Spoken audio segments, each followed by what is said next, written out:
Hello and welcome to the AVForums podcast, streaming live on Wednesday, the 16th of June, and it's 2021. And joining me tonight is Ed Selley. That is a nipple clamp. Steve Withers. His girlfriend was a cokehead slut. And Kaz Harlow. Have you ever seen animals make love? Hey you. Thank you very much for joining us tonight. We are back streaming live yet again. I've got a funny feeling most of you are going to be watching this one back because the weather has been great this week, although I understand down south you're getting something called rain at the minute. Well, thunderstorms are due where Right. I am, Okay. so yes. Brilliant That sunshine up here. suit me fine, to be honest, because my hay fever's really playing out. My So if hay I disappear fever- suddenly, that's because My, I've gone to blow my nose. My eyes are a bright red colour at the minute because I've been That's rubbing all them right. so much. So, yeah, these antihistamines don't work. But yes, I hope you've been enjoying the weather. It's been a cracking last week or so. It's been since we're last on the podcast. So yeah, we don't blame you if you're out enjoying the weather. Just remember to come back and listen to the podcast at some point during the week.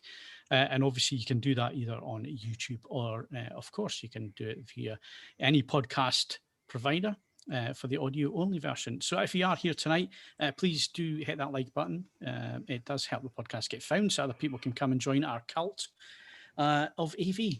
And that's what we're going to be talking about tonight. So we've got quite a bit to go through. We have some competitions coming up with Kaz. Then we're going to do a speaker review. We've also got a video processor, which costs a fair bit of coin. And I'm also going to give you my first thoughts, although not a full review, on the Sony A90J. So that's all coming up in hardware. And then software, we've obviously got Ed's album of the week coming up.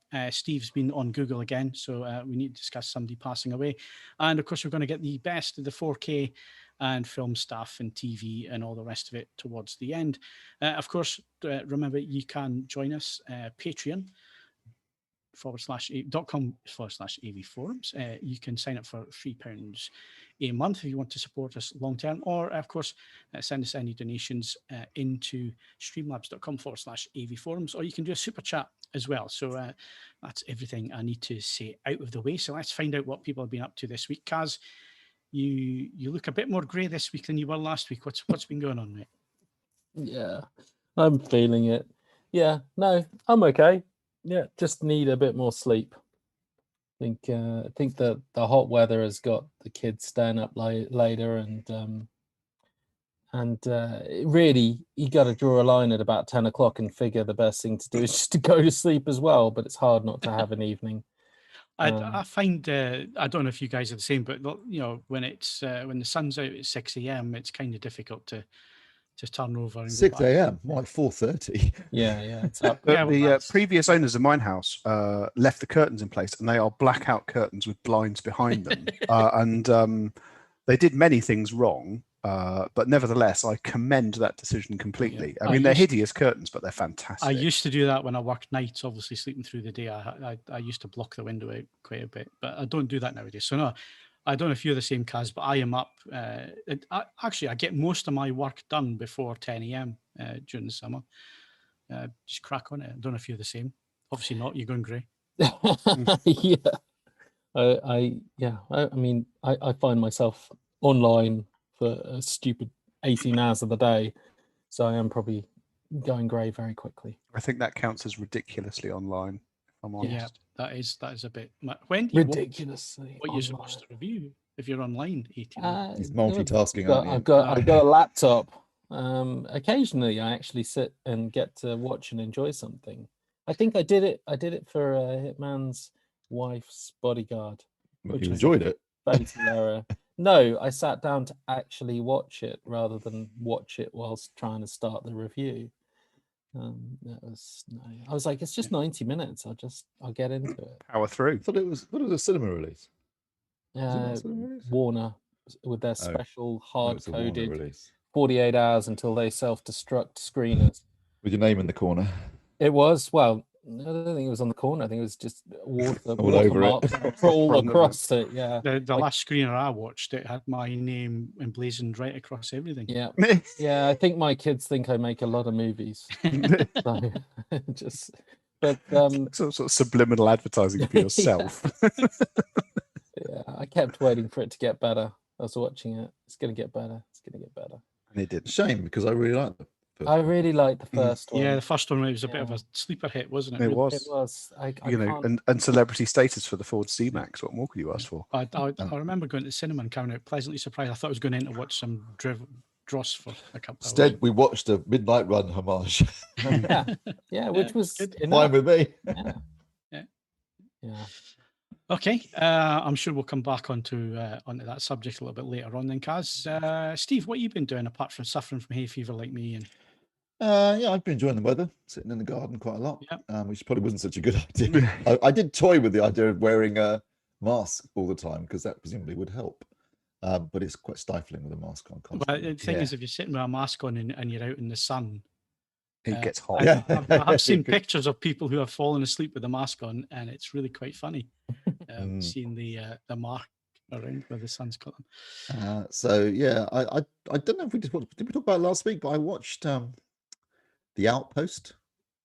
Tom reviewed that as well. Yeah, he did. I've not seen it yet. He liked It's it, a didn't he? fantastic film. Fantastic Okay. film. And Scott Eastwood channeling his old man fantastically. I mean, he just, you totally think it's Clint. He's really channeling his dad. But I watched it with my dad, and it's got absolutely balls out 5.1 mix that does not muck about. And since the second half of the film is one long firefight, we watched it, and it's quite brutal. The film's very realistic. It's very well done, and based on a true story. And but the soundtrack is just monstrous. And even though it's 5.1, but it just shows you can do amazing things with a 5.1 mix, as we've said many times before. Yeah. And the bass was kicking in when the big 50 cals are going off, and sort of explosions and RPGs and small arms. Anyway, I thought it was awful. I was absolutely like a pig in shit watching it, because I just thought this is what my sound system's gonna. This is amazing. And I thought, so I got to the end, and I said to my dad, "So what do you think?" And he goes, "Well, it was a very well-made film." And I said, "Yeah, did you enjoy it?" He goes, "Well, not really. No, I feel like I've been in a battle." He was basically shell-shocked. I don't think he's really experienced that kind of visceral soundtrack before. He was. I think he came out of that cinema with PTSD. I'm not surprised. So it was a 5.1. Did you watch it up mixed, or did you? No. I don't like doing that. I know. I mean, not that the upmixing is amazing. I mean, on the Trinov, you've got 3 options, and they're all really good. And the things they can do, sometimes think like, I can hear stuff above me, but I know it's not in the mix. But I'm a bit of a purist, so I like to listen to it. No, I'm the same. I like if it's 5.1 or 7.1, I'll listen to it 5.1, 7.1. Yeah, I like to listen to it as it was mixed. But I'll tell you, 5.1. Bloody hell, it was immersive. Yeah. To the point where it, put my dad into shell shock. So terrified the and best old 5.1 the best 5.1 I've watched recently was Dunkirk. I think that's a masterpiece of. Well, you should watch The Outpost. It's on Amazon. You watch it for nothing. It's a good film for a start, so worth watching. It's got a great cast. Even Orlando Bloom's good in it. That's how everyone brings their A game. I think Tom mentioned this in his review, but everyone brings their A game to this film. Yeah, but on a good sound system, it's absolutely stellar. So I recommend it highly to anyone who likes enjoys war films, but also wants to see or experience, should I say, a really, really well done 5.1 mix. It's gonna be like Extraction for me, I think. I'm gonna.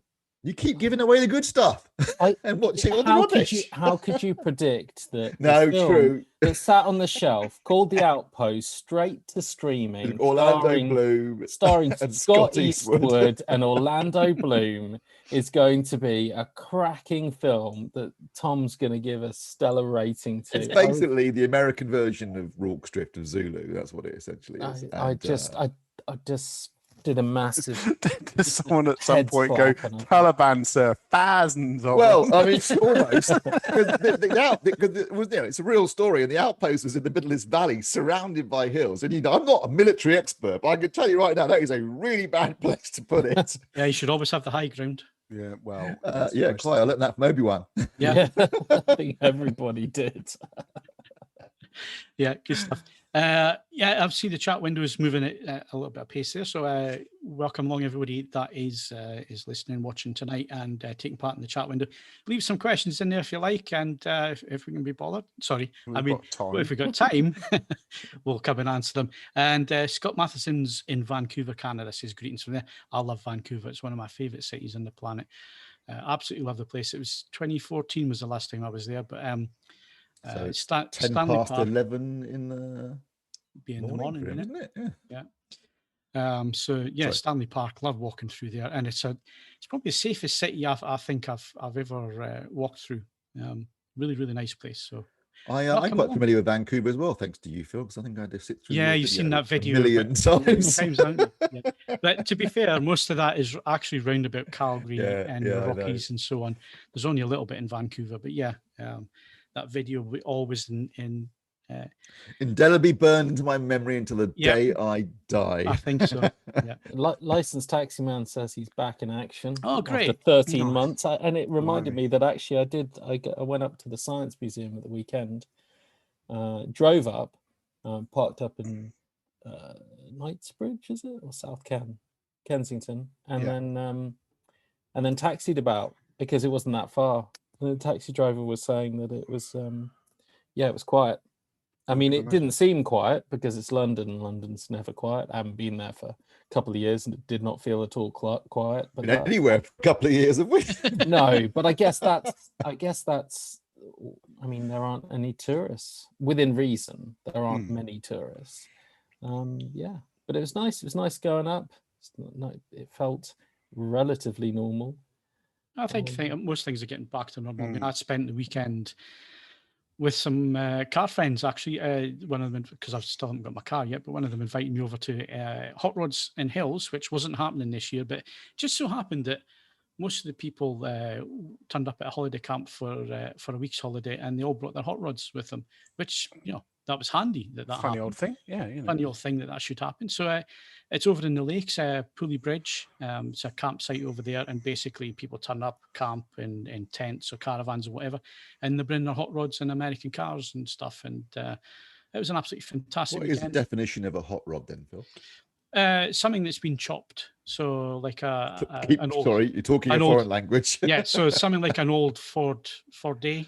It's an where older they- car, where and it's been chopped the roof down, you and can still recognize the basic shape, Yes. but it's no longer that basic shape. The shape has been Yeah. altered either by lowering the roof line, removing mud guards, doing all sorts of Yeah. different things. So there was a Ford Capri there, but you would never have recognised that it was a Capri because of the work that the guys had done, fabricating new panels and chopping the roof and all that kind of thing.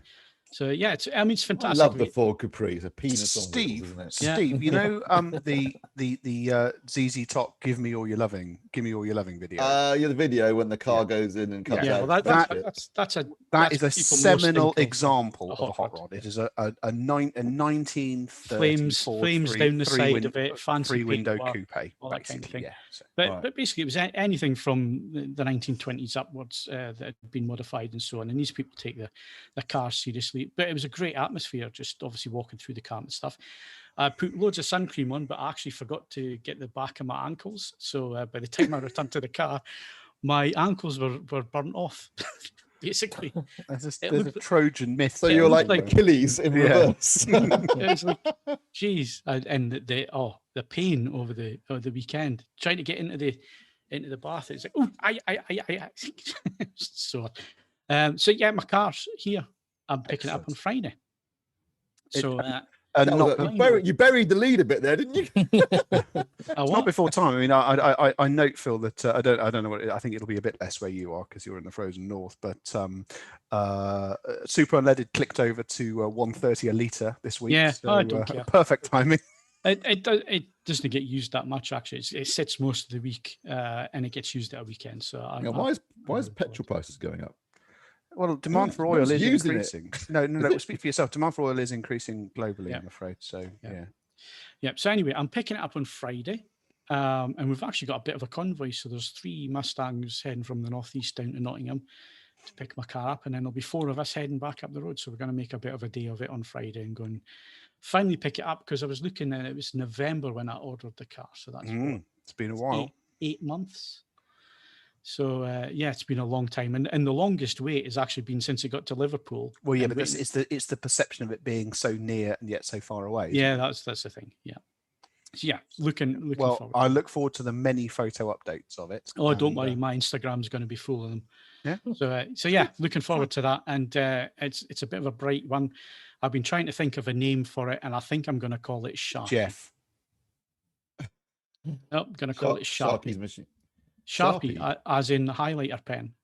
Right. Yellow Well, highlighter. Sharpies are permanent markers, though. Do they make highlighters too? Yeah, yeah, they I do. thought it was Isn't that how Donald Trump signed things with a Sharpie? No, I'm not joking. That wasn't a joke. I mean, lots of things you can say about him are funny, but not that one. Okay. That's why it's always such a distinctive, big, thick Rolf Harris style signature. Yeah. Well, I mean, I've Judge a man by the company he keeps. I haven't seen the color in person. I have basically ordered it through photographs, and not one photograph looks the same shade of yellow. So it's going to be interesting. It's going to be when it comes exciting, up. isn't it? But it's definitely a highlighter shade of yellow. So that's why I think I might call it Sharpie. I might actually just get the Sharpie logo in really small letters on the back of the car. Anyway, that's what I've been up to. And obviously, we'll talk about TVs and stuff when we get to hardware. So we just got to finish off with Ed, who's been splashing the cash.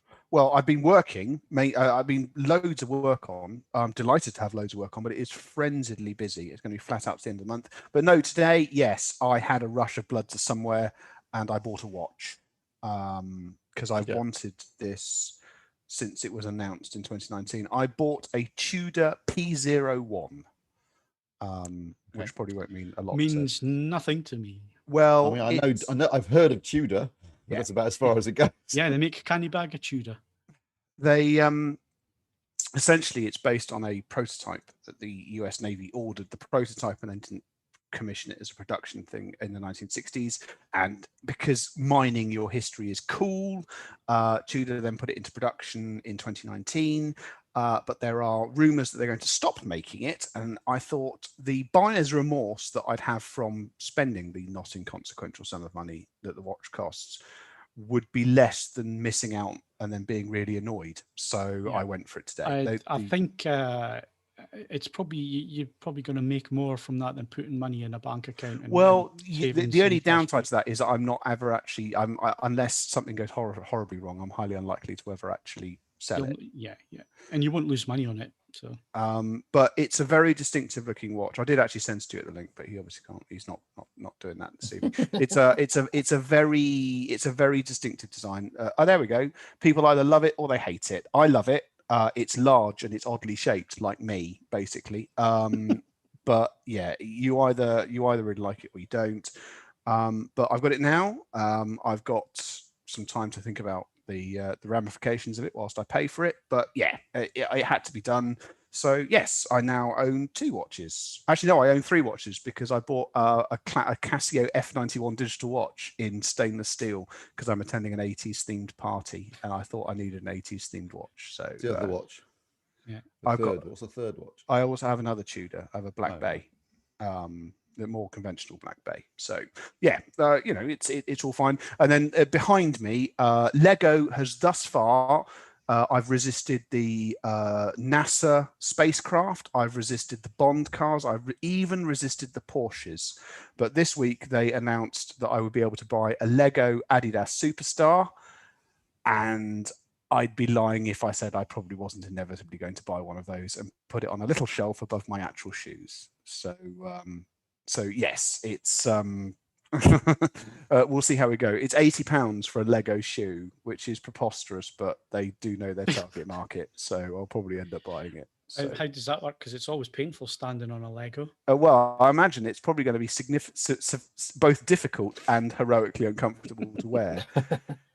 Yeah. But unfortunately, they're clever bastards, aren't they? Because I do need it. I don't want it. I need it. No. But the thing about Lego, Kaz, is I don't doubt for a second that none of you 3 want a Lego Adidas Superstar. But Lego anything. The thing is, though, that every year they'll release something where if you had a bit of spare cash, actually, do you know what? That dovetails beautifully with an interest or a hobby or something I love, and it will just look cool, and you buy it. Okay. And this time they've done it for me. Why do this podcast? What, you want a Lego My podcast, interest and kids? hobby is AV. Yeah, but you should know by now that this you don't get AV in the AVForums podcast. You should know that by now. Been doing this 15 years, man. Right. I haven't. You have. Well, I have. I've been doing it 10. Right. That Let's. makes it all better, doesn't it? Well, it makes it really much better, doesn't it? What have we done with our lives? Anyway, current competitions, Kaz. Sure. You can still win an Ajax smart wireless alarm worth over 385. And there's a bunch of disc competitions. Das Boot Season 2, Patreon exclusive. Shockwave, Hong Kong Destruction, In the Line of Fire 4K, which is another Patreon exclusive. Big Fish 4K, Final Fantasy Advent Children 4K, and Basic Instinct Collector's Edition 4K. And if that's not enough 4K, there's that gorgeous indie film 4K collection. I'm impressed, Kaz. I'm impressed. I remember when I was doing competitions, half of them were DVDs. It's a good old selection. I just nag and nag. And, Kaz, you see, Kaz does some work. He does. I just took what they gave me. Most of it's crap. All power to nag and Kaz. There are some quality prizes have been offered throughout the last 18 months. He manages to do that and work an 18-hour day. whilst watching movies. It's watching movies. You are the very definition of multitasking, sir. So head over to avforums.com/competitions to enter all competitions open to eligible AV Forums members resident in the UK. We got a bunch of previous competition winners. Dapper Dan 486 won last week's podcast competition of Studio Canal's Lady Killers on Blu-ray. Paula Favina won the Patreon exclusive copy of Last Action Hero in 4K. And Nick Nabster won the podcast competition of Mandy on limited edition Blu-ray, which is just gone out in the post today. Okay. And stay tuned for our podcast exclusive, which zero people have got right so far. Zero. None. Null point. Yeah, they'll have to listen to the question before they can get the answers. But anyway, we're going to come back with some hardware next. If you'd like to support the AV Forums podcast on a regular basis, then why not become a patron? Head over to patreon.com/AVForums to sign up.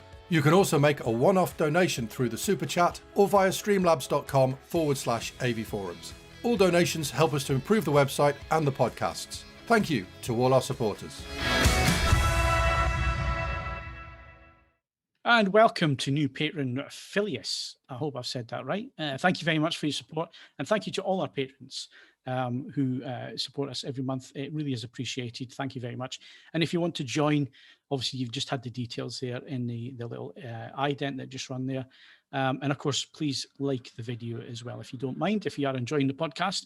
And if you join us every week, please hit the like button. It means motorbike going past. It means that other people can find us and join our AV cult. Right, let's move things on. Let's talk AV.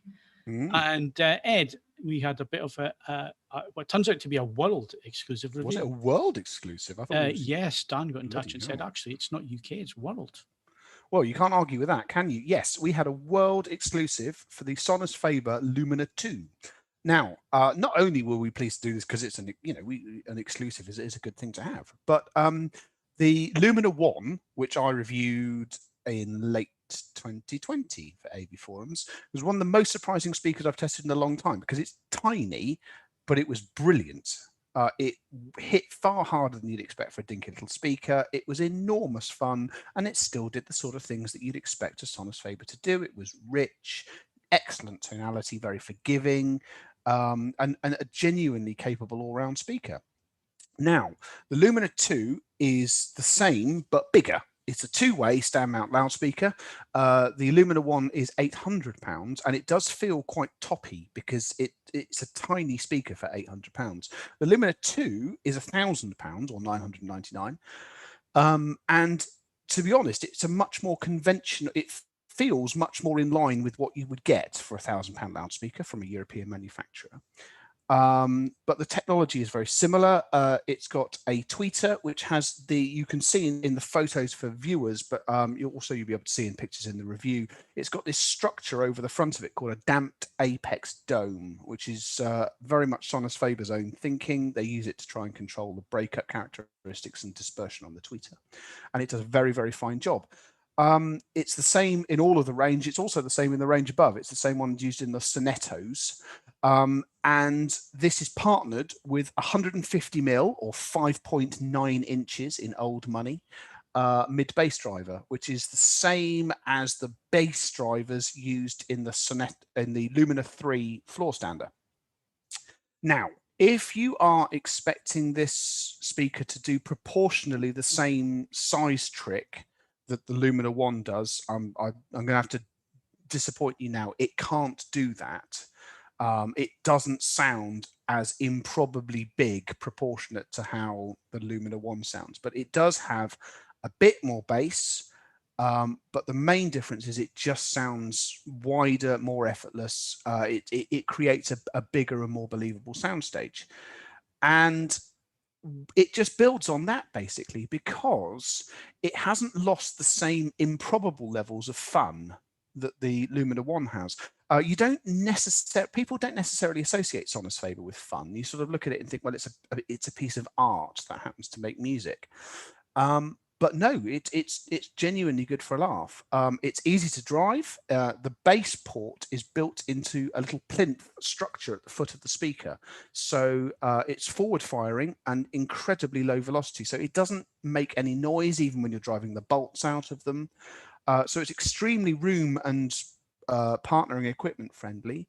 And then most importantly of all, it still behaves like a Sonus Faber. If you listen to something which is well recorded and makes emphasis on vocals or instruments like pianos, stringed instruments, so on and so forth, it just sounds fabulous for £1,000. And I'm impressed, actually. It hasn't really come up in the comments, but I did, perhaps it's because I have covered it in the review. It is exactly the same price as the KEF LS50 Meta. And I'll be honest with you, if one of these speakers appeals, the other one won't. The KEF hits harder. It's a technological masterpiece. It does things with space and imaging, which are uncanny. But the Sonus Faber is, I would argue, it's more fun to listen to. It's a damn sight easier to drive. It's richer, it's sweeter, and obviously looks are subjective, but I do think it's actually quite a nice looking product. Somebody raised in the comments, and I think this is a valid comment, I'm sorry, I can't remember who actually raised this, that thanks to a quirk of timing and a mistake on my part, which I've apologized to Phil for, it and the Wharfdale Diamond 12.2 went out on the same day. And someone said, well, these speakers look very similar. They've got a glossy baffle and then a back made of something different. In the photos, and that's almost entirely my own ham-fisted work, for which I apologize, yes, there are some similarities.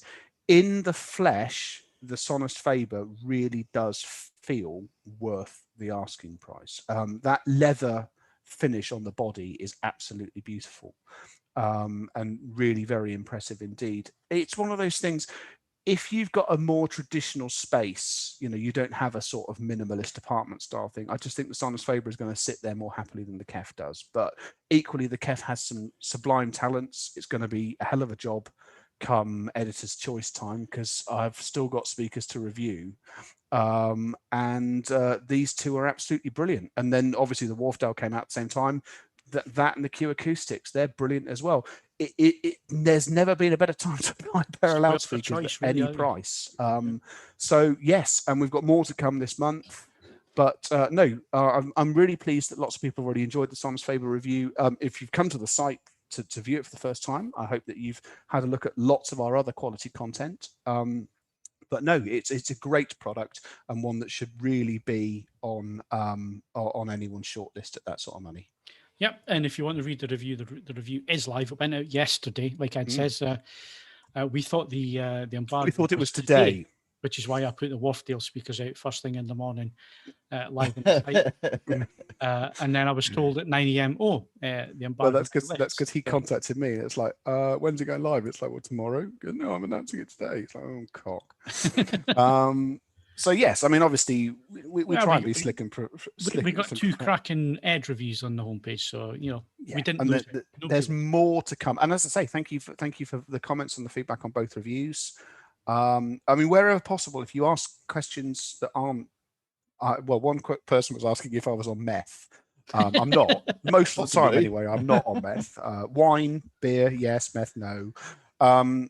But no, if you ask questions, I'll do my best to get them answered. And yeah, thank you very much for reading them, and I hope you could keep enjoying them, basically. Yep, good stuff. Right. So at the moment, as you can see behind me, I have the Sony A90J next to the 55-inch LG G1. Now, I've already reviewed the 65-inch G1. I've got the 55 in and the 55C1 in to do some comparisons and so on. But everybody wants to know about the A90J. It's a 65-incher that I have in at the minute. And lots of questions about how bright is it? Does it live up to the hype? Yes and no. What an answer. Is it the best OLED TV that Sony has ever made? Yes, it is. It's fantastic. Is it perfect? No, it's not perfect. There's a few issues. Is it really? Yeah, nice, perfect. There's a few things that aren't as great and aren't as good as they should be. So I'm going to cover them first because they are UK centric, basically. So if you listen in the US or anywhere else, and this is not going to make much sense to you, but as a UK buyer, you're going to be incredibly annoyed because there's no terrestrial apps on the TV. So there's no BBC iPlayer, there's no ITV Hub, there's no All 4. Sony don't do Freeview Play. They always do is UView, that the tuner is. There was some kind of mix-up with the apps being on the TV. Those contracts, I've been told by Sony. Sony called me up and let me know what was going on with that, because obviously they knew it was going to find out about it as soon as I switch the TV on that they're not there. So the contracts are being signed. They will turn up on the TVs eventually via a firmware update. But what I would say is if you're and you're looking at the TV, buy it on the features that are there at the time that you buy the TV. Do not buy the TV on the assumption that things will be added at a later date, because as we've seen, those things sometimes take years to happen, in other cases. So if you're going to buy a product, buy it knowing full well what it actually does at the time that you buy it. And if you get a firmware update that adds new features, great, but don't rely on that because people have been burnt in the past. And I'm not saying that Sony won't do an update, but they're supposed to have done ALLM and VRR updates to last year's TVs and haven't done that yet. And they're supposed to do that to this TV, and that hasn't happened yet. So again, just a cautionary word of, if you're going to buy the TV, just buy it on the features that it actually has at the minute.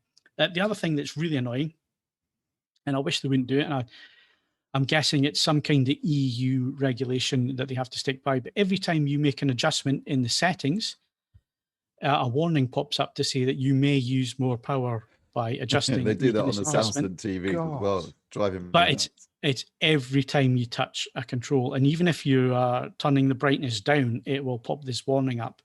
So you're forever having to hit OK. And when you're trying to calibrate a TV, it's an absolute pain. This is the future, isn't it? It's being slowly but surely nagged to death. Yeah. Yeah. Now, LG do it brilliantly, because as soon as you go in and you switch eco off or whatever, it says, "Are you sure you want to do this because the TV is going to use more power?" And you click yes, and it never asks you again, because it assumes, well, you click yes, I did tell you. So, you know. It just sends an email to Greta Thunberg that you need to be added to the list. And then that's it. You're fine. Yeah. So, you know, it's really, really annoying. So those are the two things that do stick out. Mainly if you're an EU, UK buyer. If you're a US buyer, none of this, I don't think, will have an impact on you. Certainly the UK terrestrial channels won't have or them missing won't have an impact on you. Right, so how does it perform? Well, one of the things I really like at the minute is filmmaker mode on all the TVs that are coming out, apart from Sony. So Sony do their own thing, as Sony do. They have their custom mode, and it's not as accurate out of the box. It was a little bit too blue in the brightest reaches of the grayscale. So whites do look a little bit cyan bluey out of the box in the custom mode. The big one that everybody wants to know about, and again, this is not my review at the moment. This is just what I'm in the middle of testing these, so this is what I found out so far. HDR peak brightness. Anybody want to have a guess? Steve, you want to have a guess? Okay. I'm going to say 800 nits. Okay, Ed, you want to guess? I figure you're only doing this if it either really did hit what you're expecting or missed it by a mile. So I'm going to go 775. And Ed gets it. It's 750 nits. That's in D65 calibrated mode. Obviously, if you stick it in dynamic mode, it gets significantly brighter than that. But that's not ideal. You don't want to do that. Oh. You want to be able to see the pictures. So it's as bright as every other OLED. right. So it's 750 nits, 165 nits on 100% white field. That's better. So comparing that to the LG G1, which was a 65-incher like this one that I reviewed a few months ago, so it does 741 nits. So they're almost identical. 9 nits, which I believe I'm right in saying is below the threshold of what you can tell the difference. Well, 100 nits, you wouldn't be able to tell the difference on. The way our eyes work with brightness, like Steve says, 50 to 100 nits difference, you would be struggling to notice a difference. If it was just out and out brightness, I doubt you would see it. So for all intents and purposes, because it's 152 nits on 100% for a G1. So basically the G1 and the Sony measure the same. And the C1 was 690 and 139, 100%. So a little bit lower on the C1, but they're all kind of in the same ballpark in terms of peak brightness. So Phil, the Panasonic, so the GZ is it now, or J's? Hang on, JZ 2000, or at least I don't think you've seen one yet. So last year the it was the GZ 2000 HZ, yeah, HZ 2000. What did that hit? I don't know off the top of my head. Let me just I'll quickly look that up, or you could look it up for me if you want. Well, I thought you might know off the top of your head. No, I don't, because it was over a year ago since I reviewed that. So let me just quickly find that, because it's a valid question. 1500. Because I think that's closer to 1,000 nits. I think that one actually does deliver a brighter picture compared to, I mean, because I think the C9 was hitting 750, 770, you know. HZ 2000. Sorry, it's taking so long. I'm having to look it up. So performance measurements. I'm going to blow my nose while we do this. Yeah, well, it's important. So blow my nose, cough, die. So again, D65 filmmaker mode. I measured it in, and it was 838 nits.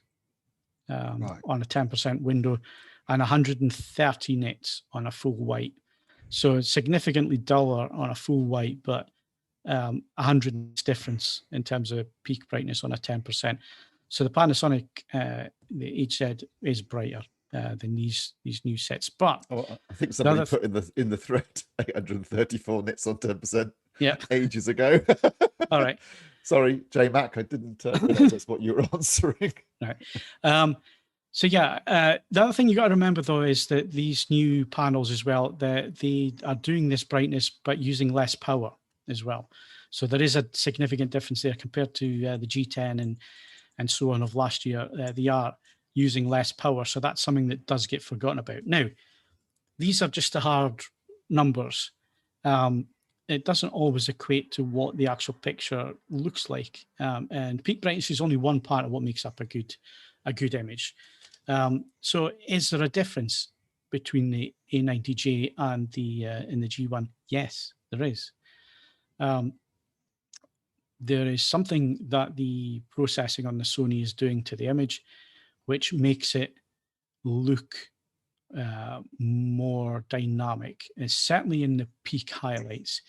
There are things that where you're seeing more detail in a bright white area on the Sony compared to the G1. The G1 tends to clip a little bit more and doesn't look quite as bright, whereas the Sony, the new XR processor inside, is doing a fantastic job of not only upscaling the image, which Sony do better than anybody at the minute, and the motion's superb, but there's just, with HDR content, there's just this look where metallic chrome on the front of a car, like in the beginning of John Wick when the car pulls up outside the Continental, it just looks more realistic. There's more detail in the chrome on the car and so on. There's more detail in the lights on the wall.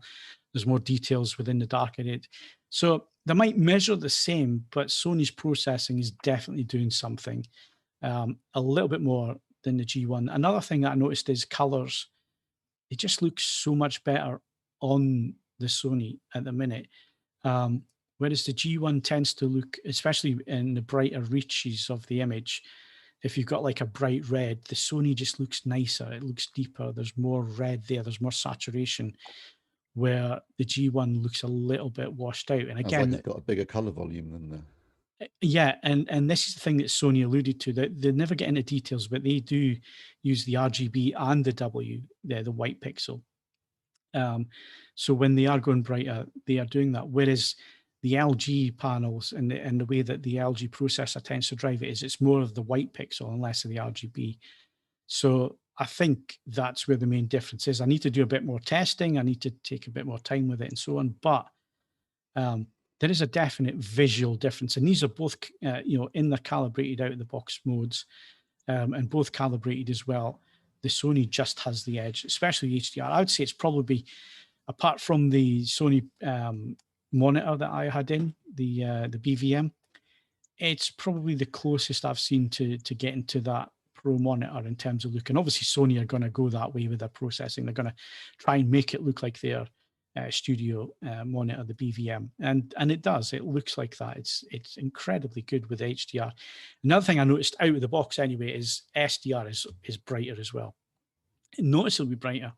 You can get the G1 to look the same, but what they're doing out of the box with the Sony is they are using a bit more panel luminance as well, which if you want to get accuracy, you have to obviously adjust that a little bit. So it is a little bit too blue out of the box in custom mode. But yeah, so far, very impressed with it. There are downsides, which is obviously if you're in the UK, you're not getting the apps and all the rest of it and so on. The only other thing I'm going to bring up is a new feature that's in there as well, which I've been doing some testing this afternoon actually on it just to see what it does. And it's the HDR tone mapping. So unlike LG where it's on-off, for their HDR tone mapping, Sony have 3 selections that you can make. Off, and off tends to track the PQ EUTF ST2084 curve. Now this is a curve that says how bright something should be at a given nit level. So 200 nits should be this brightness and so on. And it's a line which we can see on the graphs. I'm just trying to explain this for the layman out there. And you're looking for the TV to follow the line. If it's under the line, then it's too dark. If it's over the line, it's too bright. And basically what these 3 modes do is one's under the line, so it's a little bit too dim. One's bang on the line, perfect. And then the other one's too bright. So they call it brightness preferred, gradient preferred, and off. So off is too dark. It goes under the line before rolling off. Gradient is absolutely bang on. It does the standard correctly, the way it should be done. It follows the line, then rolls off. And it rolls off in a nice fashion where it keeps the peak highlights and so on in the image. And then brightness is kind of like an S curve. So the line looks like an S because it gets too bright and then back and rolls off again. So those are the 3 differences. And if you want it to be accurate, you have to use the gradient preferred option. So it's not dynamic then? It's not well, analyzing the signal and... This is another thing I'm going to come on to because I need to do a bit more testing, but I am assuming that the processing is on all the time and it is doing dynamic tone mapping at the same time on top of what it's doing here. A bit like what Samsung used to do where you couldn't switch it off basically on the Samsungs. I think you can now on one of the settings. It looks like this is on all the time. Whether it's taken away from the creator's intent, I think Sony would argue that that's not the case. They are one of the companies that, make the monitors that professionals use and so on, and they're aiming their picture towards that. So, it's a great TV. It's one of the best Sony OLED. It's the best Sony OLED TV I've seen to date. It's a lot of money though. It's quite a bit more money. Yeah. Quite a bit more than what the LG. The LG, yeah. There is a bit of a difference there. How much more? You're asking me off the top of my head. I think the 55 A90J is about 2.7, and the 65 is 3.2. I think off the top of my head. I could be wrong on those, but just off the top of my head. The same as the G1, isn't it? G1 is 2.5 for a 65-inch. Is it? What? Yeah. Oh, so how much? No, it's 299. Sorry, 299. Yeah, I was going to say that. I think I'm thinking of the 65C one is 2499. Anyway, what I was going to ask you is, have you tried out the IMAX enhanced mode? No, I haven't at the moment. That's one of the modes that I need to sit down and test. I knew the podcast was coming up, and I started my testing in earnest on Monday, really. And I thought, well, the one that people are going to want to know about is the peak brightness and how bright is it compared to the G1. And I've got them sitting next to each other. So yeah. And just to clarify, the 65-inch G1 is $3,000, $299. Let's face it, peak brightness is the 0 to 60 of televisions. If we're going to make it is the one. It is in some regards, in so many ways, meaningless, but it is the one that everyone cares about. It's the one that everybody cares about, and it's the one that actually it's only like a third of the importance of what it's actually making up the image. There's a lot more going on than just that. And there's other things I need to look at. So the difference, if you're asking Steve, I've just looked up. It's £500 difference between the 65-inch. Of both models, the G1 and the A90J. So it's still a bit of a jump up. But to me, if get the C1, if you're my opinion. Well, yeah, it's one of these things. Though, it's a great performing TV. It's just because it's missing a lot of the things that we take for granted. Because I could not sit and watch the Euros in UHD HDR. Oh yeah, they look amazing. I have to be honest. I couldn't watch it through the TV. I had to go and get the Apple TV box and watch it through that because Apple TV doesn't do HLG though, does it? The BBC iPlayer app on Apple TV doesn't support it. No, it doesn't, does it? So I've got to be honest. I did enjoy all the people on Twitter whinging about the shadow at Wembley, and it's like I don't see the problem. Oh yeah, it's because you haven't got that. So. but obviously I've got the G1 sitting next to it, and I was speaking to Ed actually we're on Skype, and Ed said, "Oh, this looks great in HDR." And it's like, well, I've got the Sony on. Let me put the LG on, and I put the LG on, and there was a 1 minute 20-second delay. I mean, don't get me wrong. There's a long delay, yeah. Between the HD version that I was watching on the Sony and then the 4K HDR version, it was 1 minute 20. So as I was speaking to Ed, obviously they scored, and I missed the goal. I was busy typing, so I had to turn around and watch the goal again live on the LG.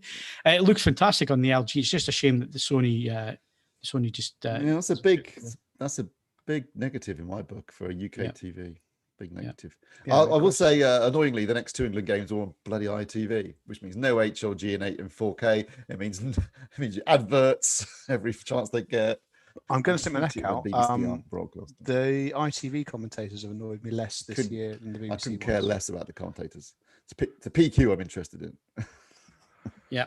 And no adverts. Yeah. I hate adverts. Can I just say that Ali McCoist is an underrated commentary gem? It's very hard to understand what Ali McCoist is saying. I think that's offensive. Ali McCoist is actually quite a decent speaker, to be honest. No, I would say he's an erudite and fascinating man, and some of his philosophy. He was great on Question of Sport. He used to be one of the best. When they were getting ready to kick off the Holland-Ukraine game, he goes, "This Holland team, not as bad as they were, not as great as they have been," and it's like magnificent. I mean, that's proper Zen Buddhism about football.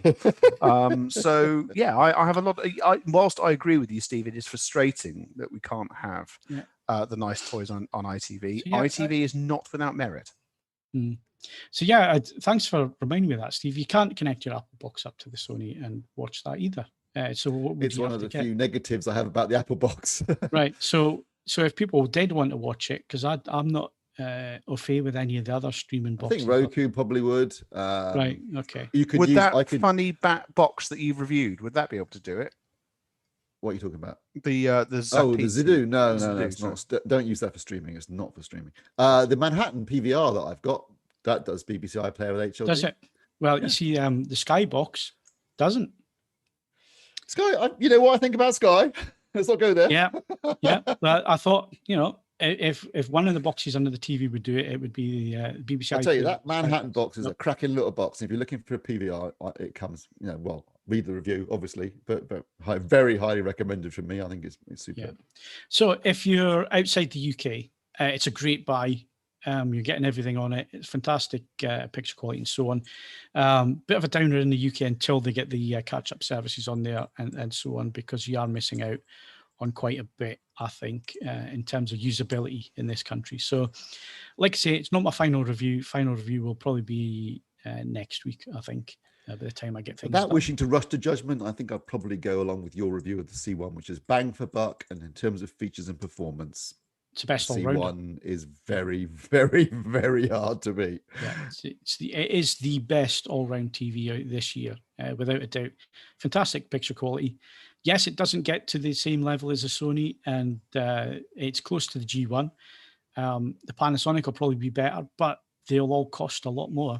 And the Sony hasn't got the catch-up services and so on. And it's only got 2 HDMI 2.1 inputs as well.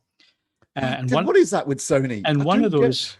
And the other thing is, one of those is EARC. So if you want to use EARC, then you're down to one HDMI. Bizarre.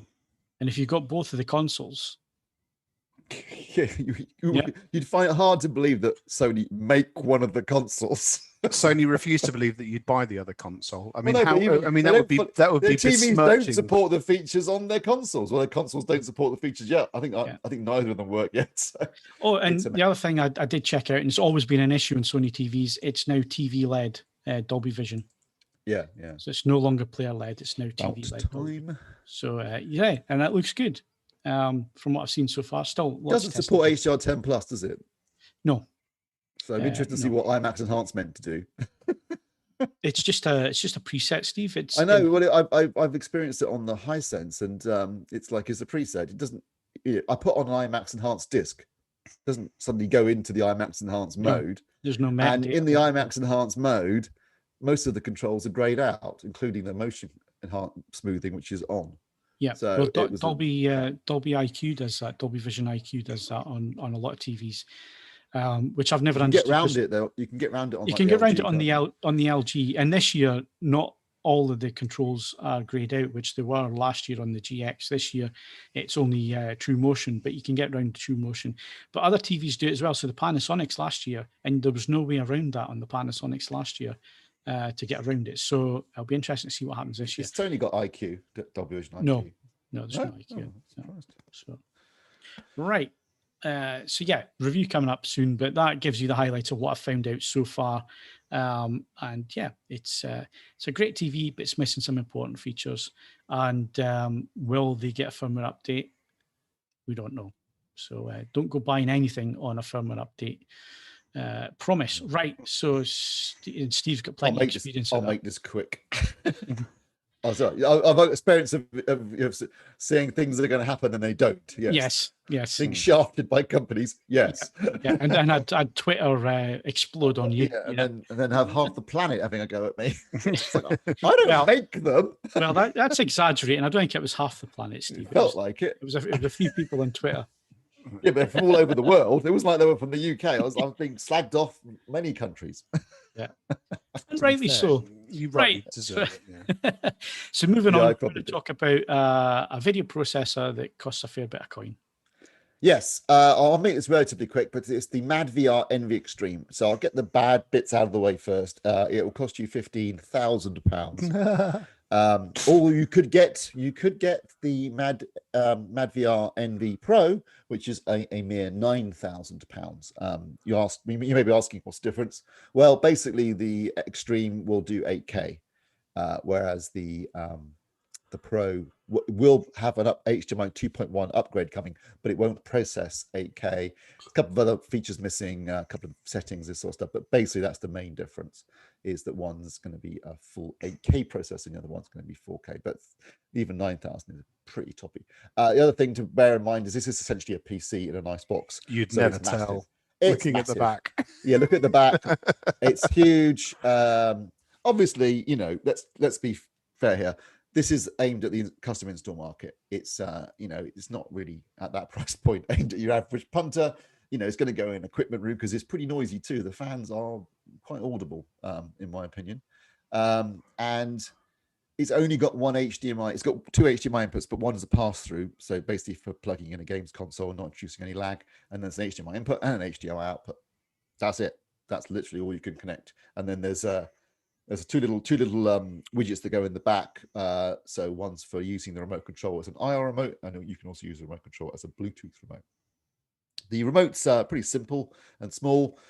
It does what it needs to do, but the only annoying thing is that none of the buttons are identified by any lettering. So you basically have to work out what the icons mean and remember that when you're using it. I will say it's dead easy to set up. For a piece of kit this sophisticated and this complicated, you literally you can plug it in, plug your sources, and obviously because it's only one HDMI input, the idea would be you would have everything going into either a processor or an AVR and then out into the NV, and then from the NV into your display. And this, when I say display, I'm really talking about projectors. This piece of kit is aimed primarily at the projector market. You could use it with a TV, but one of its big features wouldn't add as much benefit to a TV as it does to a projector. I'll come back to that in a sec. So considering how sophisticated it is, incredibly easy to set up. Once you plugged it in, turned it on, it'll work right out of the box. Now, there's a staggering amount of flexibility here. So you can play with this to your heart's content, customize it, change it, whatever. But the amazing thing is that right out of the box, you can get an amazing performance without having to do pretty much anything, which is quite cool. So madVR, you may have heard of it before. It's been knocking around for quite a while. madVR stands for Mad Sheep Video Renderer, and this is a piece of software that's been very popular with home theater PC enthusiasts for years. So the idea behind the Envy is to take that software, make it better, and use custom kit designed purely to deliver this. It's essentially, rather than having to go through the process of buying a home theater PC and setting up and all quite complicated, you basically get all this in one box, and it works, and it's obviously it can be updated, upgraded, and that's the idea, to give you that kind of performance but without having the hassle trying to set up and run a home theater PC. As I said, it is clearly aimed at the custom install market, and by that I mean the very, very high end custom install market, because surprisingly, and you can back me up on this one, Phil, the more expensive a projector gets, the less it seems to actually do. Like, you buy a 60 grand Barco, it won't have a lens memory, it won't have probably won't have a CMS, it'll have, it won't have half the features you think you're going to get.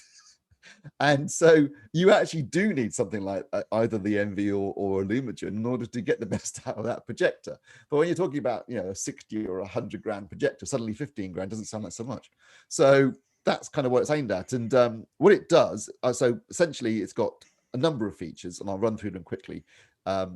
Some more useful than others, I would say. So obviously it's a video processor, so you've got things like upscaling, of course, which is phenomenal.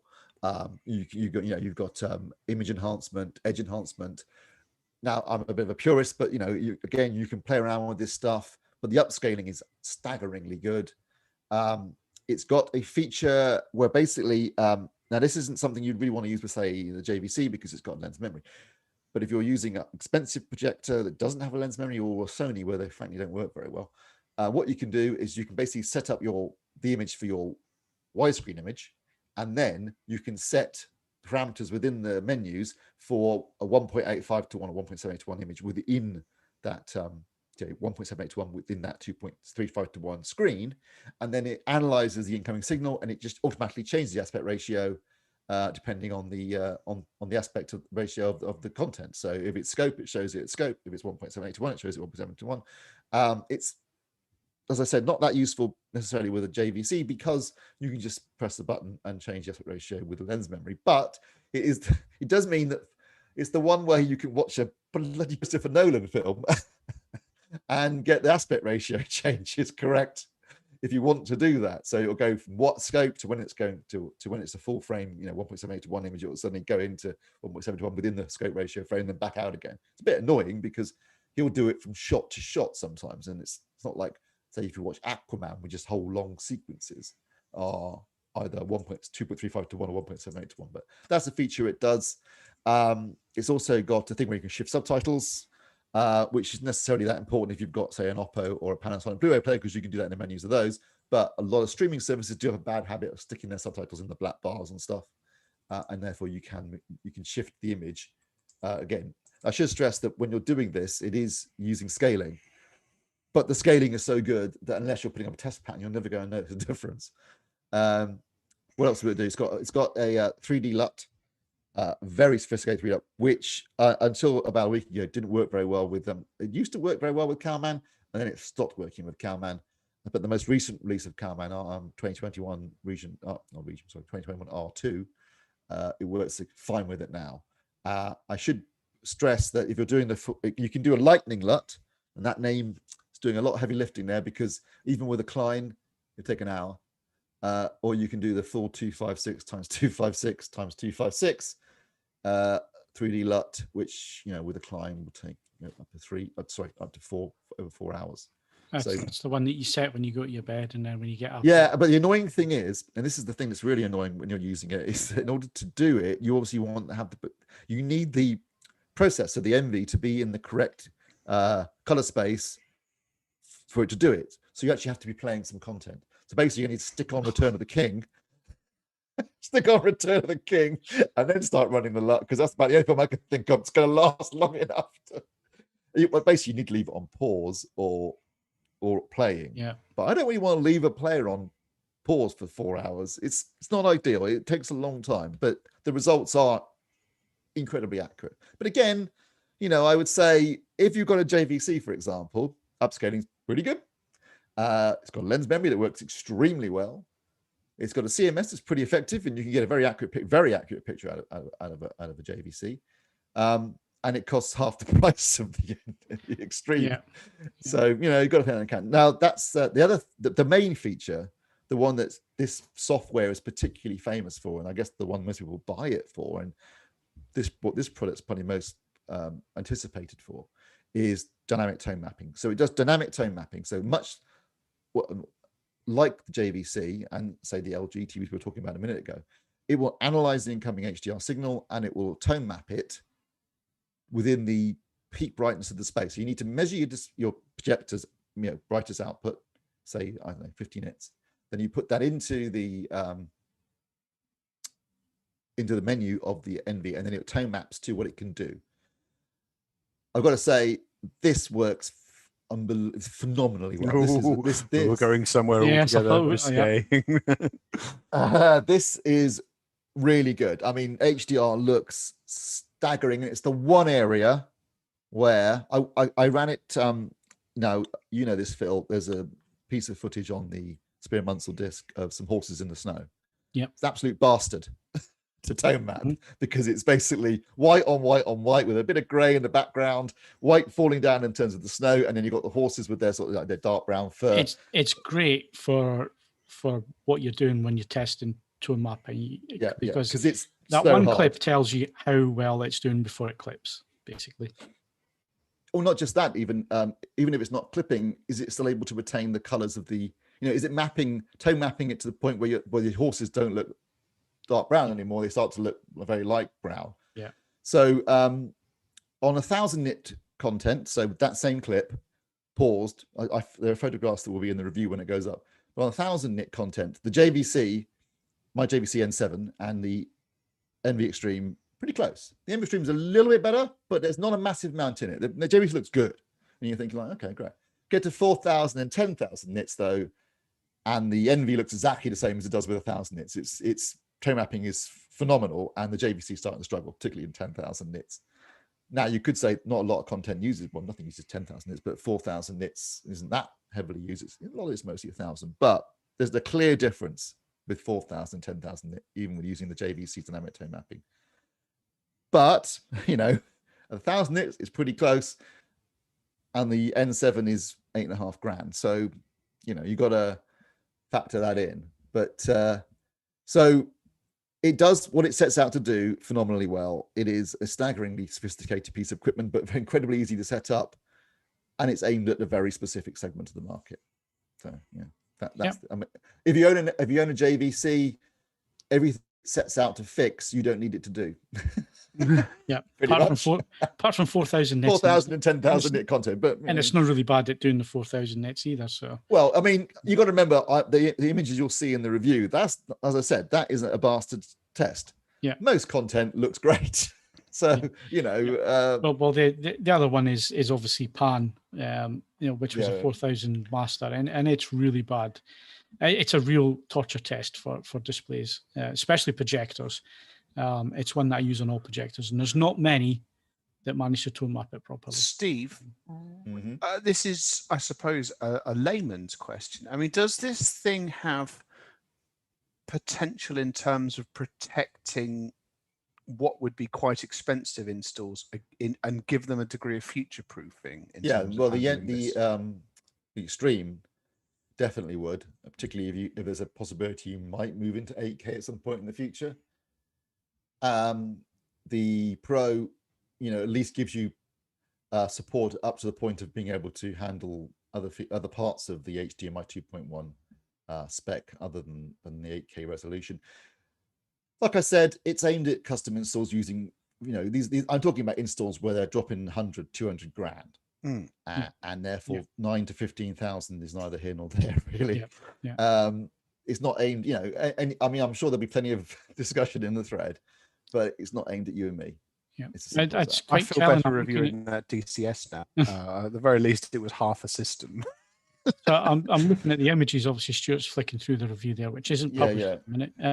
That is quite a difference, and it is clipping really quite bad with the 4,000 nit content. This beast is huge. What a con, Steve.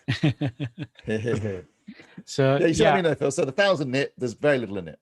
Those two. Yeah, they're very close at 1,000 nits, but 4,000 is what I expect at 4,000. To be honest with you, you've lost the background, and the horses have changed color a little bit. No, it's interesting. I mean, obviously, you got to take into account Steve's camera and photography skills, but even so, there is a marked difference. Yeah, but it's the same camera in the same position, and the same settings. So the ineptitude is consistent. Yeah, yes, exactly. That's what I said. Inept. So. But yeah, there is a marked difference. If you look at the Envy, all three photographs. They look the same. Of 1,000, 4,000, all look identical, and that's what you want, ideally. Yeah, absolutely. And especially so that's where your money's going. Yeah, especially with a projector, which is struggling anywhere on a projector to get any kind of dynamic range and so on. So yeah, it looks really good. I don't have the money for one. Well, it's now there are other options, aren't there, Steve? Because obviously this box is built for the custom install market, but the software is available, isn't it? Yes, you could build your own home theater PC, get the software and run and do it yourself. That obviously isn't as plug and play and would require a bit of research. Yeah, but some people enjoy that, Steve. Yeah, well, absolutely. I mean, if you're, as I said, amongst the home theater PC enthusiast market, this has obviously been used for years. If you want to go down that route, I'm sure you'll find plenty of advice on AVForums, and I mean, there'll still be a cost attached to it. It won't be 15 grand, I guess. But I do think I will say the price has jumped up in the last. It wasn't that much when it arrived for review.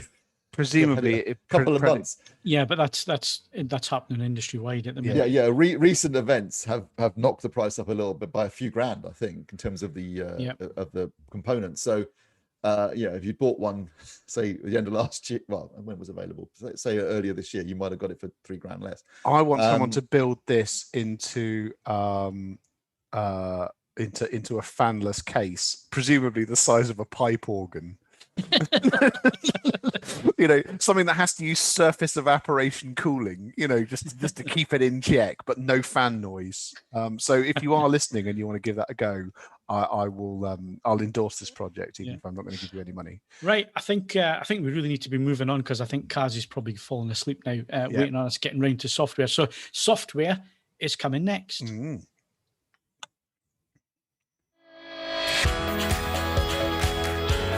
If you enjoy the podcast on YouTube, then please like and subscribe.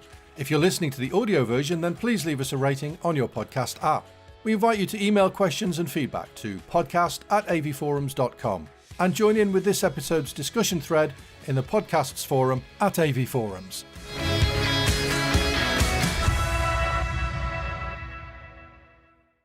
Ed, take us back to the 90s.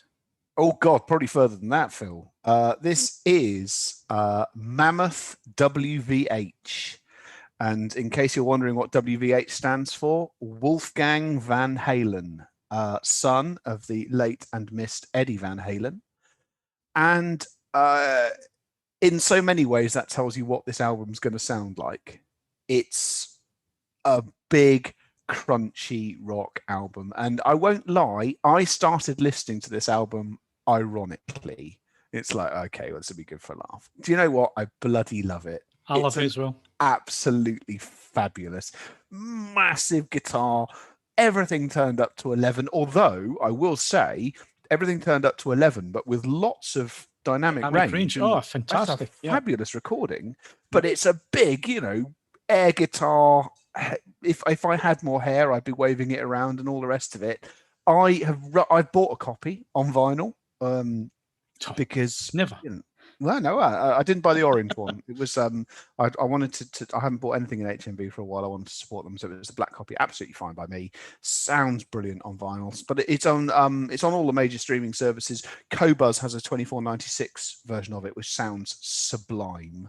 Yeah. But no, essentially, if you are not a fan of big stadium rock, I'm sorry, it's probably not going to do very much. Yeah. But as Phil made a really valid point, in this weather, it's just brilliant. And if Phil doesn't listen to at least parts of it, driving back from Nottingham in his Mustang, he's going to have missed a massive trick.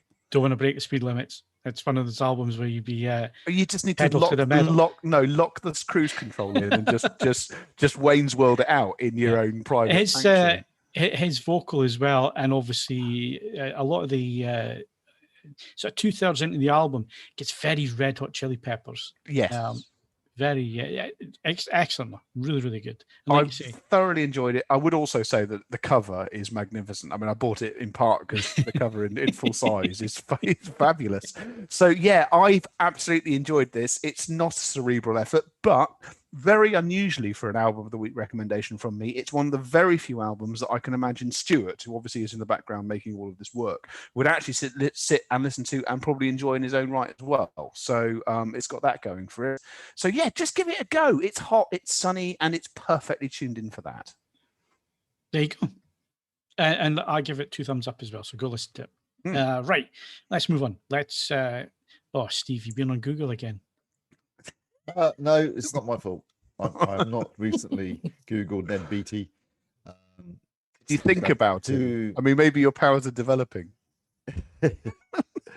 He sadly passed away when last week, wasn't it? Like Yaphet last week. I think I thought these guys had died a while back. He hadn't worked much. Yeah, it was Monday. I don't think he hadn't done much for about the last 5 or 6 years, maybe a bit longer. Because he was in his 80s, so he wasn't a spring chicken. I didn't realize that Deliverance was his first film. He started late, really. Yeah, and it was a bit of an introduction to filmmaking, wasn't it? Squeal like a pig, boy. Squeal like a pig. First and last film. But obviously, to somewhat of my generation, he will always be Otis from Superman. Yeah. He is great in Network, where he delivers an incredibly prophetic speech about the future of television and companies and corporations in general. And he's also really good in Nashville. He's done some fantastic stuff, but I think his 70s was his heyday. But very recognizable, though. Yeah, absolutely. And he's been, he was a regular in, was it Homicide? Life on a Year on the Streets, is it? Or Life on the Streets? Life on the Streets. With Yaphet Kotto, funnily enough. So yes, great actor. Who'll be sadly missed. Yeah, absolutely. Right. Don't go near Google again for a while, Steve. Just moving on. 4K and film stuff. So, Kaz, what you been watching? What should we be watching? Not Hitman's Wife's Bodyguard. Let's get that out of the way as quickly as that's a shame, because I've got to say the original was a bit of a sleeper hit, wasn't it? I remember going to the cinema thinking, well, I'm going to go and watch a couple of hours of Tosh, but it's air conditioned, and it turned out to be a great film. Yeah, when it comes on Sky Now TV, watch it. I mean, watch the last half hour. It's quite good fun. Skip the rest. I mean, it's loud, it's noisy, it's a bit obnoxious. Oh, Steve will love it then. It's Sounds like disappointing mystery. because I really enjoyed the first one, but you know, it feels like Reynolds is maybe in a bit of a slump.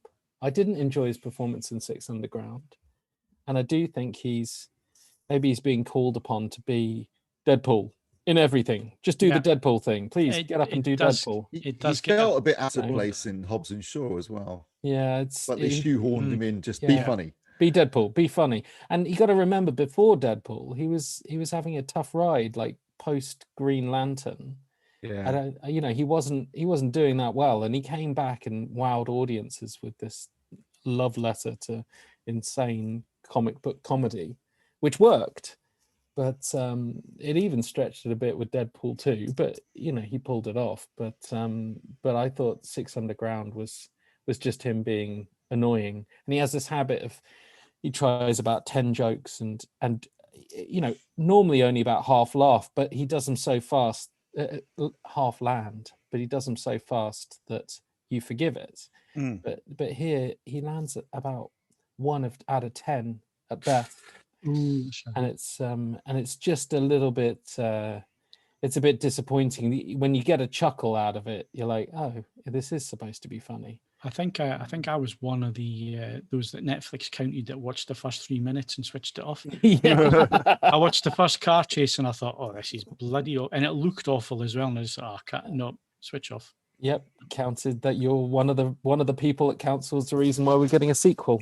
Yep. But I hope that Red Notice Netflix is doing with Dwayne Johnson and Ryan Reynolds. I hope that turns out to be good. Not crap.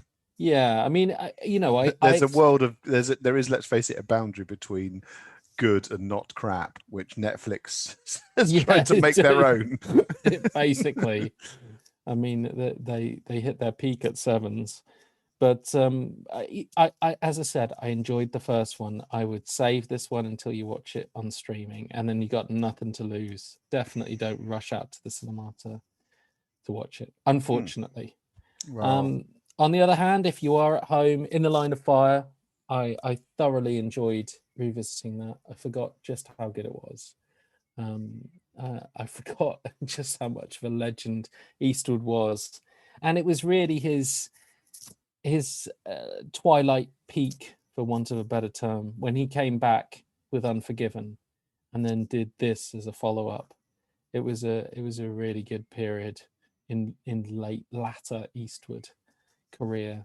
I thought it was great, and I found the opening introduction to his character in the Line of Fire, which is an undercover sting where he wields a magnum quite willfully and very undercover. Yeah, and he has to stealthiest of all handguns. He has to shoot his own partner with a gun which happens to be not loaded, and I mean it felt very Dirty Harry, the whole thing, and it made me grin and think this is better work than he did in probably, I mean, certainly in the Deadpool.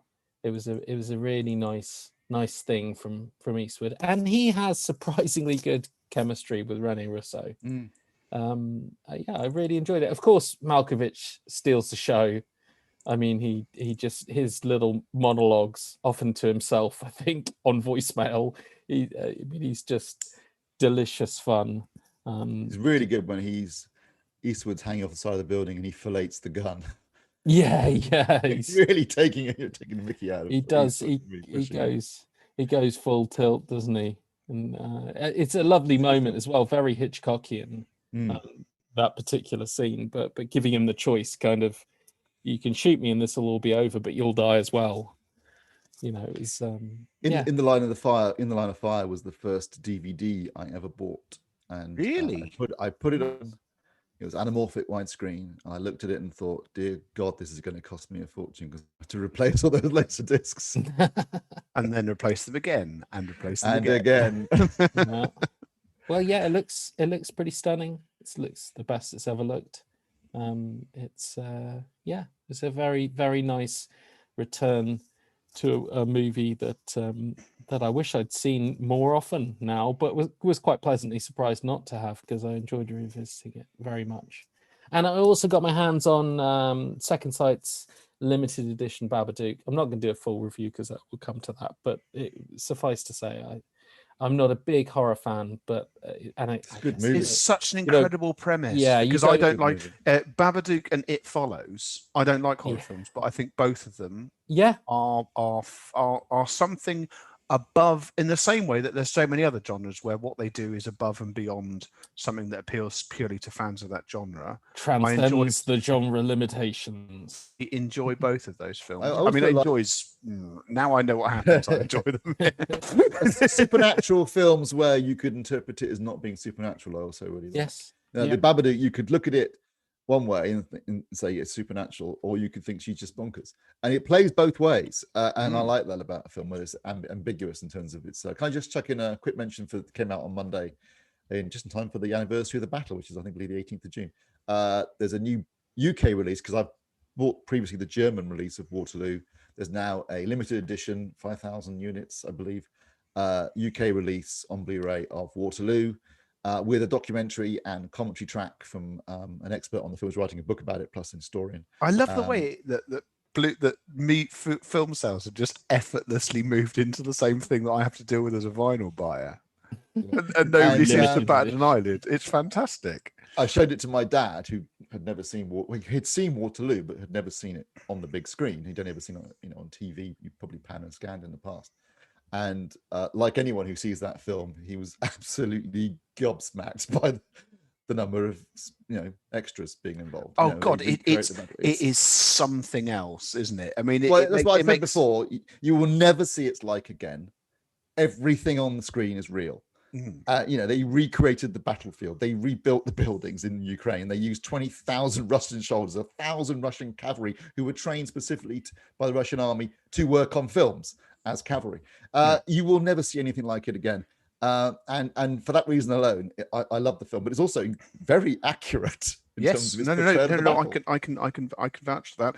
I was forced, as I say, Napoleonic history. No, Napoleonic history is not my forte, but it was a cornerstone of one of the bits of my degree that I did. So I actually had to pay attention, and the film. And obviously back then we were watching it on VHS or for those avant-garde types DVD, but it was absolutely considered a reference point in terms of getting your head round the mechanics of what's actually going on, because it is that good. So I wholeheartedly endorsed it in this film. It's fantastic, and it's got that great. It's like, was it the damnedest thing? I appear to have lost my leg. Good God, sir! I've lost my leg.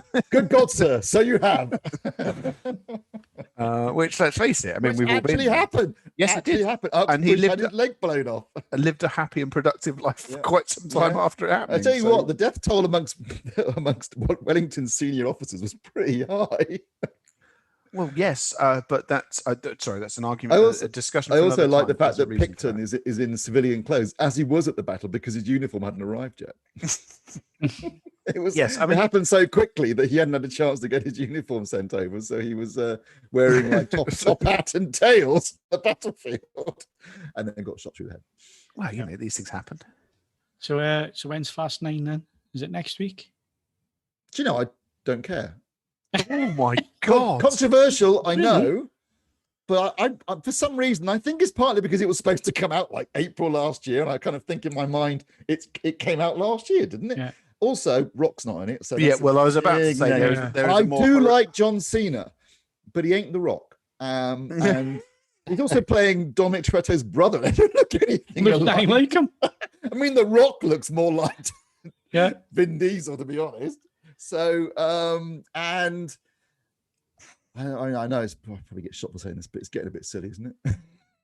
It jumped the shark about 4 films ago, Steve. I mean, didn't it not literally jump a shark? It must have done that at some point. Can we be clear? I mean, I maintain that Fast 5 is the most unlikely cinematic event of one of the most unlikely cinematic events last. Something that was unintentionally great.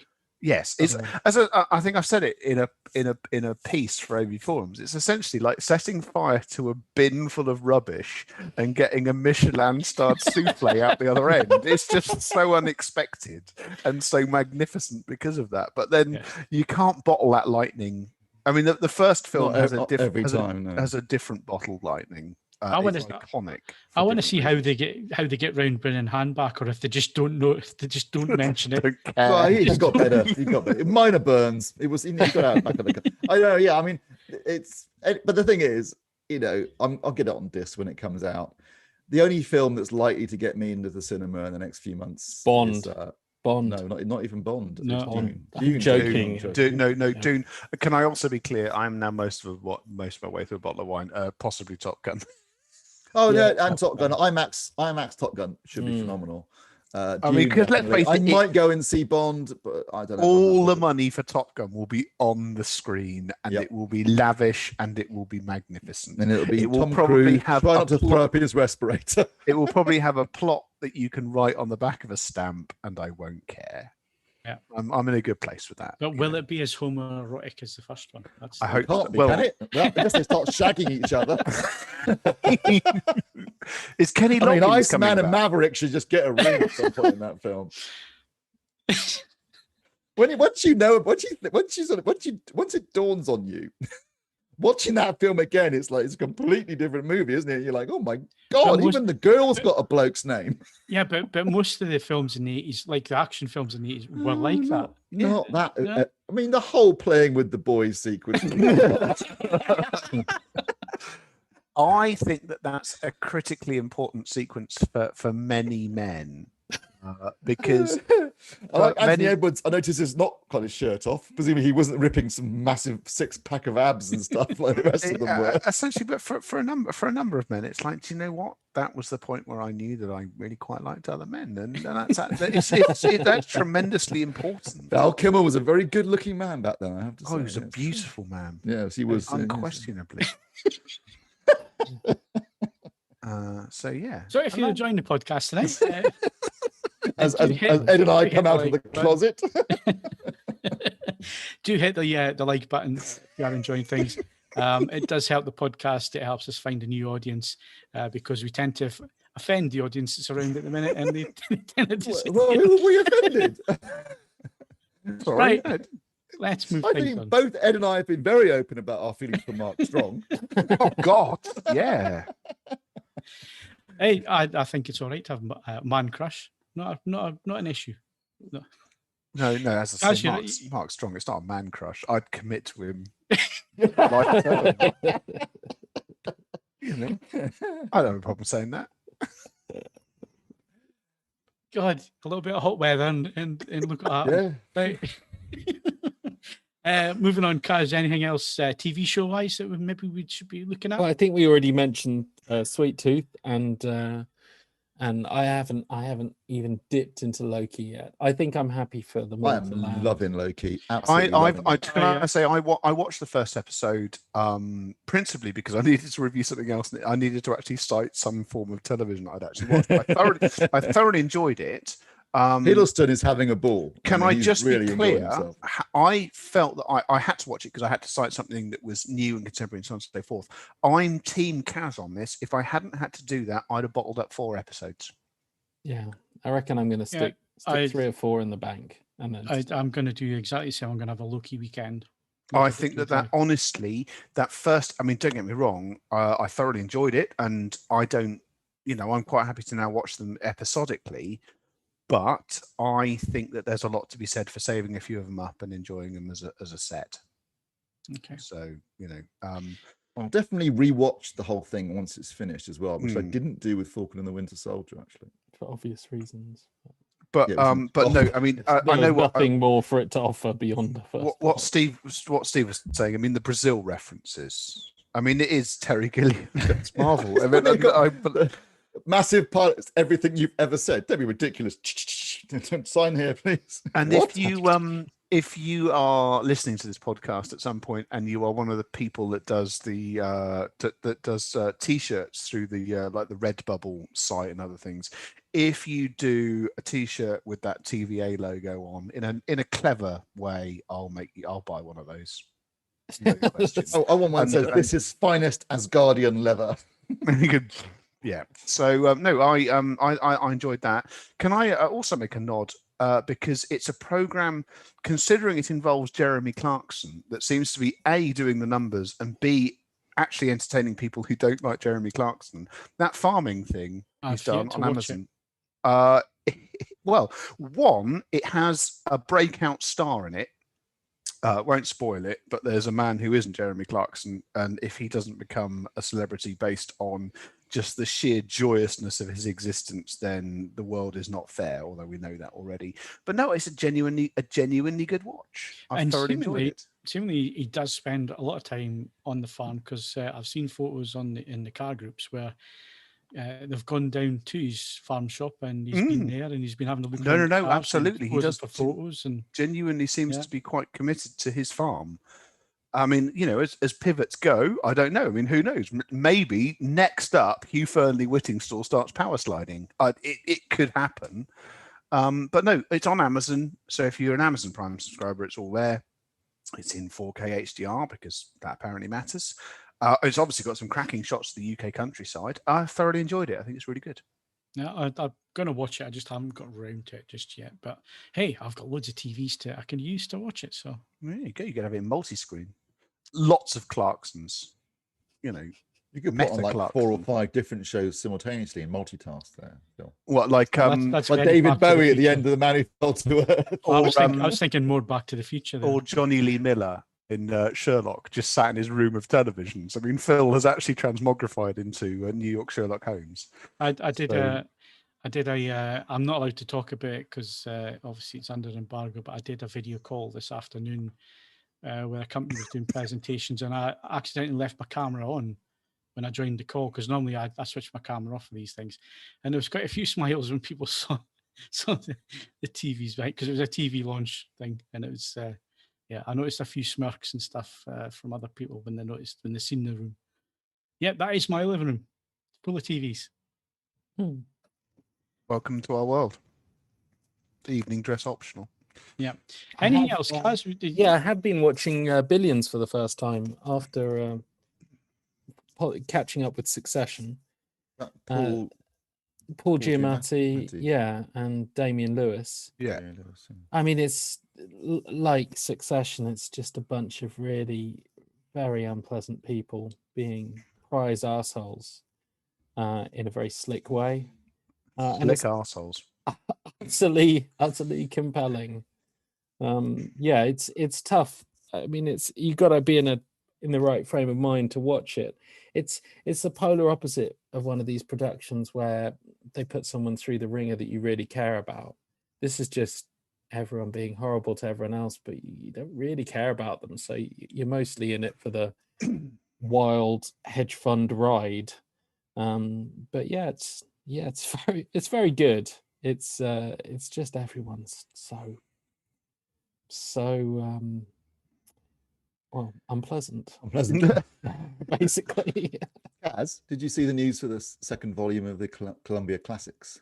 I did. Yeah. And what do you think? What do you think of the selection of films? I think that, as someone mentioned on the forums, eclectic is a very nice way of putting it. Yeah. Random is probably more appropriate way of putting it. Did the first book says any of those come out as actual single? I believe Strange Love is about to. Yes, right. I think so far that is the only one. That box set is sold out. You know, if you, yeah. I'm glad I bought it because you can't get it now. It's going for silly money, particularly if it's sealed still. Yeah. It's an interesting selection of films. I mean, Taxi Driver. I would definitely want. Yeah. And Sensibility, I would like, because that's not even on Blu-ray. Yeah. Anatomy of a Murder. I've never seen. That's a good film. I've never seen Stripes. I think Oliver and Social Network with an Atmos soundtrack. Sounds like I'm not up for Social Network. That's another. Oh, I Gonna be love that another. film. It's going to be another 2 hours of watching people I really hate doing things. Like, Do you know what? I Social really Network, like I that. enjoyed watching it, but my main takeaway from that is what a soundtrack. Oh yeah, it's Absolutely. unbelievable soundtrack. Absolutely. I'm with you there, Ed. magnificent. It is good. High rotation, that one. This end. That was the first Trent Reznor Atticus Finch combo, and it's just set. Essentially, if you want a certain, in some ways, it is as distinctive as a John Williams score in a completely different way. If you want to underline a film in a very specific manner, that what those guys are doing is a class apart from anyone else. Yeah. There's no one that I- sounds like that. Am I right in thinking that Fincher's the first film Fincher shot on red cameras, the first digitally shot film he did? Yeah, I think so, because I think before that he was using the Viper. Yeah. So, because there was a lot of talk at the time because he got the grain structure absolutely perfect. It looked like film, and he'd show it on red cameras. I think it was It's- great. Yeah, It's one of those liked rare it. ones where Eisenberg is basically He's perfectly cast. in Yeah, that one, isn't he? Yeah. Oh, yeah. neurotic, super anxious, really Unpleasant. irritating, unpleasant asshole. Yeah. Yeah, unlike Batman vs Superman, it Yes. works on Social Network. Yeah, exactly. And don't forget on Friday, if you've got Disney Plus, you can watch the new Pixar movie for free. Yeah, Luca. Yeah, I'm looking forward to that. I'm glad they haven't charged a premium on it, and it sounds like it'll be okay. Well, it's Pixar, so it'll be watchable, whatever happens. I mean, Soul was great. Speaking of Atticus Ross and I do like Soul. thingy. I didn't think I would like it, and I really enjoyed that. I thought the soundtrack was great as well. But Yeah, Aircraft that was Investigation Trent Reznor and kicks off Atticus Ross. Yeah. imminently as well, so I'm just going to cane that on Star. So What was that, Ed? I missed that. Air Crash Investigation arrives in the big Oh, tranche. I've never heard of that. What's that? No, about? well, you know what it's about. Let's wait. Let's not. We're, It's in we're the over title. Time. We're over time, but a big chunk of seasons arrive on Star in the next couple of days, if not already. When I think about it, so I'm just going to watch an orgy of death. Yeah. Well, part of my subscription with Sky is you get Discovery Plus for free for 12 months. So I went and had a look at that. My God. And I thought, well, I'm signing up this because it's got Motor Trend. Nope, Motor Trend's gone. Not on there. But it's got all the Wheeler Dealers, all the seasons of Wheeler Dealers and so on. And loads of stuff on there. That I Do haven't they have seen. Street Outlaws? Yes. You see, that's a guilty pleasure thing if ever there was one. Some very stupid men driving 2,000 horsepower cars down public roads at ridiculous speed. And the one I always forget the name of, but it's the one with Chip Foose with the surprise. Is it Overhauling? Is that what they call it? Yeah. Yeah, and that's always good. That's always Chip Foose was never going to be a chartered accountant. No. Let's be honest. I mean, hello, I'm Chip Foose. It's not going to work, is it? So, yeah, it's fine. Yeah. Well, I think we've covered everything that we need to cover, unless anybody's going to correct me or mention anything else. I think that's about time that we wrapped up because we are 7 minutes over time. Oh, we're doing well. Only 7 minutes over time. So yeah, that's it for the podcast this week. We just need to do the podcast competition, Kaz. Sure. To win a copy of Brabham on Blu-ray, just use the following question to select the correct answer on the competitions page. What was Sir John Brabham's first name? You magnificent bastard. I like that very much. There used to be a competition on one of the ITV or something like that, and the questions were like that. You were almost thinking, Yeah, that has that's to be because a that you were trick paying question. to text in the answer. Yeah, how that's they it. were- Yeah. Yeah, that's it. But Okay.